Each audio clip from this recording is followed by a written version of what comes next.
মিরপুর 10 আন্দোলনকারীদের লক্ষ্য করে ধেয়ে আসে পুলিশ, ছাত্রলীগ, যুবলীগ। তাদের ছত্রভঙ্গ করতে গুলি ছোড়ে সেনাবাহিনী। এতে পিছু হটে পুলিশ, ছাত্রলীগ। আন্দোলনকারীদের নিরাপত্তায় সেনাবাহিনীর এই ভূমিকায় আবেগালুপ্ত হয়ে পড়েন শিক্ষার্থী ও অভিভাবকরা। কেউ কেউ সেনা সদস্যদের জড়িয়ে ধরতে যান।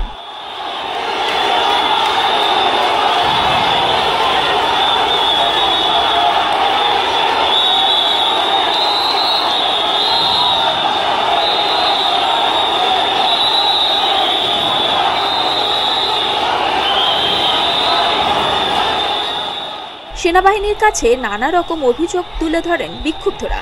শনিবারই জনগণের স্বার্থে ও রাষ্ট্রের যে কোনো প্রয়োজনে সেনাবাহিনী সবসময় পাশে আছে ও থাকবে বলে জানিয়েছিলেন সেনাবাহিনী প্রধান জেনারেল ওয়াকারুজ্জামান। এ ঘটনা খানিকটা যেন তারই প্রতিফলন।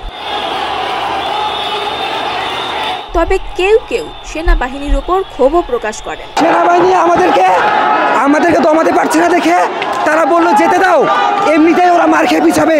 সেনাবাহিনী ছাত্রদেরকে নিরাপত্তা দিতেছে, বাট ওইখান থেকে ওনারা সেনাবাহিনীর সামনে ফায়ার করতেছে। এগুলো কি মাইনে নেওয়া যায়? আপনারা বলেন। ছাত্রলীগ সন্ত্রাসের, ছাত্রলীগ যুবলীগ সন্ত্রাসের ভাই, এগুলোর বিচার কেউ করবে না। আমরা সকালবেলা শান্তিপূর্ণ সমাবেশ করতেছি, আমাদের উপরে ককটেল ছাড়া হয়েছে, তারপর থেকে এতগুলো পাবলিক খেপছে। পাবলিক ছাত্ররা কি এমনি খেপে?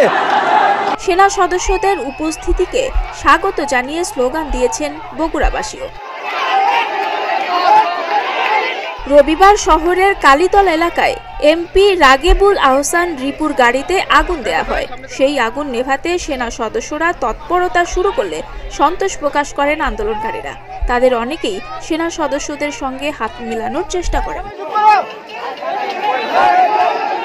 ঢাকা আরিচা মহাসড়কের ডেইরি গেট এলাকায় আন্দোলনকারীদের বিক্ষোভ চলাকালে সেনাবাহিনীর দুটি টহল গাড়ি যাচ্ছিল ঢাকার দিকে।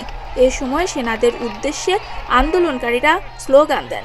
এক পর্যায়ে সেনা সদস্যরা মাইকিং শুরু করলে আন্দোলনকারীরা ইট পাটকেল নিক্ষেপ শুরু করে। রবিবার সন্ধ্যা থেকে অনির্দিষ্টকালের জন্য কারফিউ জারি করেছে সরকার। এ সময় বাংলাদেশ সেনাবাহিনী সংবিধান ও দেশের প্রচলিত আইনের আলোকে তার প্রতিশ্রুত দায়িত্ব পালন করবে। এক সংবাদ বিজ্ঞপ্তিতে এ তথ্য জানায় আন্তঃবাহিনী জনসংযোগ অধিদপ্তর। ডেস্ক রিপোর্ট, প্রতিদিনের বাংলাদেশ।